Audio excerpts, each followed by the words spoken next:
Alright, what is up YouTube? I'm Blitz5, and in today's video I'm going to be going over the latest Battlefield 1 DLC. And this is named They Shall Not Pass, as you can see right here on the screen. This is the latest DLC that's going to be coming out in March. This is actually the first premium DLC. I wish it was coming out a little bit sooner. I wish it came out in January or February.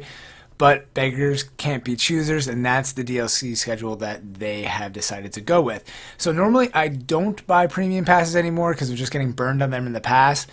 But I have been really enjoying Battlefield 1, and I really only see myself playing this game for the near-term future, if that's even like a phrase. I just don't see any other FPS games that I'll be playing anytime soon, so Battlefield 1 is that game for me. So this post came out a couple days ago. Some of this information conceptually has been out for a little while, but some of this was new. I figured I would just go through it, share my thoughts, and maybe you guys haven't seen it and would be interested in this, so I'm just making a quick video on the topic. So let's get right into it instead of wasting more time. So first, we have 4 all-new maps. The first one is Verdun Heights, which is like this uphill battle. The map is on fire. There's a pillbox here. This seems like it's going to be pretty intense. I'm curious to see if the fire on the map, or if there's a lot of fire on the map that can actually burn you in the game. When you get lit on fire by like a fire grenade or whatever, or like a trap, it can be pretty devastating. So I wonder if they've actually incorporated that into the map or if that's just in the background. So keep moving on. This map is going to be probably the most interesting in my opinion, because this is like going to be the first map, it seems, that's all indoors, and they had this in Battlefield 4. I think it was like a metro map. So if that's the case and this map is mostly or all indoors, it's going to be a lot of nice close quarter action, a lot of shotguns, some machine guns. I'm sure it will be frustrating at times, maybe some choke points, but definitely miss this kind of map in the Battlefield game. So this is perfect coming in this DLC. Then next we have Soizens, or however you pronounce this map. This reminds me of definitely like a campaign style map. We already have a couple maps that's like this, so interesting to see if there's anything dynamically different about that. In the back, it looks like there's a little bridge here, so maybe that brings some fun action with this river, kind of like hide in the creek or something like that, get some nice kills. It's definitely crowded here with buildings, which is nice. To me, it's always nice when there's a lot of middle and short range gameplay in Battlefield. It makes the gameplay a little bit better. Then we have Rupture, which this picture doesn't really show much. It definitely is showing a big trench here, another pillbox, and I think this might be pairing up with something that I'm going to show you guys in a second. But something I thought that was interesting was it says that in dire need to capture key bridges across the, I don't know how to pronounce it, the Ain River, the French find themselves back in the battlefields where poppies grow over the rusty wreck from previous tank battles. So if there's a lot of bridges on this map, that would be really interesting. I think it would be cool to have a map that's like all bridges and then get blown out, and then the tanks can't really make it over from one side to the other.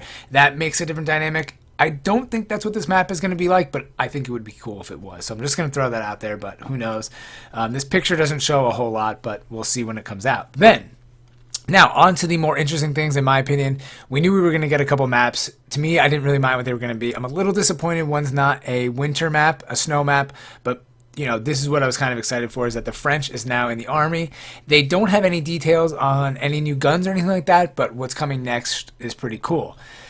So first they have a new game mode, which is called Frontlines. This was in the previous Battlefield games, I feel like, or maybe Battlefield a long time ago, or maybe I'm thinking Call of Duty. Actually, this was in the old Call of Duty games called like War, and this is going to be called this. It's like a tug of war kind of thing. So let me backtrack. So in the old Call of Duties, they used to have this gameplay, this game type, which is exactly like Frontlines, and basically it's like Conquest, but the points are more in a line, and you can't move forward until you take the middle point. So it starts off in the middle. Whoever takes the middle, it moves on to like the second point, and then that team, it starts moving towards you, and then eventually there'll be like 2 or 3 points until you're at the enemy's home base, and then when you take that, you win. I think these game types are really nice. It keeps the battles kind of focused in one area instead of scattered throughout the map, and I think it will be a nice addition to the mode, to the whole game as a whole, I guess. So I'm excited for that. Then this is really cool. This is called Pilot of Steel Behemoth, and this is going to be a behemoth tank that's this huge tank. It's going to fit like I think 8 to 10 people in it. They said it's based on a real-world French tank. It's going to move very slowly throughout the map. Hopefully this isn't too overpowered, because you can move throughout the map. It's going to be the first behemoth that you can do this in. Well, there's the blimp, but the blimp, you know, you're in air, and then there's the train, which you're kind of stuck on the tracks, and then there's a boat, which you can only shoot from the water, and you can't obviously drive on the land. So this is going to be very interesting. It's going to be very susceptible to like getting stuck in buildings. Excuse me. Put down a lot of mines. There's a lot of ways to take this out, but So it sounds like it's going to be balanced, hopefully not overpowered, and I'm definitely looking forward to this. What I'm more looking forward to is the new assault tank. This is just a regular French tank that's going to be added to the game. Super excited about that. I love driving the tanks in this game. The tanks are kind of overpowered too, but I do pretty well in them, so I enjoy getting a lot of kills and kind of messing with the enemy team. And next is what I think is by far the best addition in this DLC download, and this is called the Trench Raider Elite class. I was not expecting a new class in Battlefield 1 at all, at least right now. I mean, to be honest, I wasn't expecting one at all. They're usually pretty strict on their classes. So having this is awesome, and then kind of gives me some more hope for the future of the game that they'll add even more stuff in, maybe, because then it'll make the game just have so much more content, which I think it was kind of lacking a little bit of. But anyways, this class looks really sweet.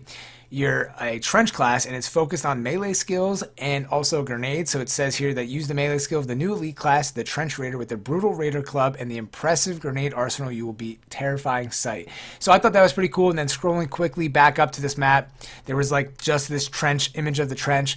So I think they might have posted this to kind of say that this is going to be a lot of trench warfare, but I'm just assuming here. And then with the launch of this new class, it will pair with that nicely.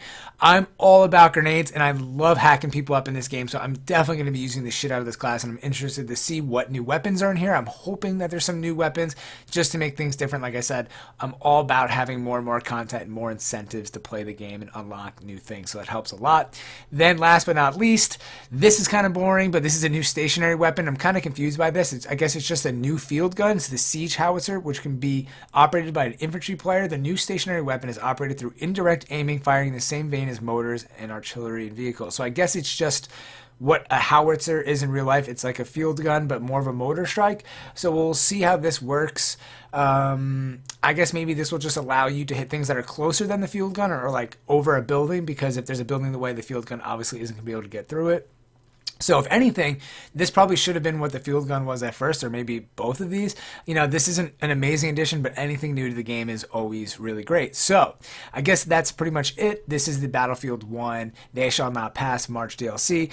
Like I said, a little bummed out that it took until March for this to come out, and I'm a little, I hope there was going to be a decent amount of guns that come in this. They didn't really say yet, and I hope that Battlefield, I don't know, the only thing to me that this game is missing is some more competitive content and more things to unlock. So as long as they keep kind of churning this stuff out, that would be interesting.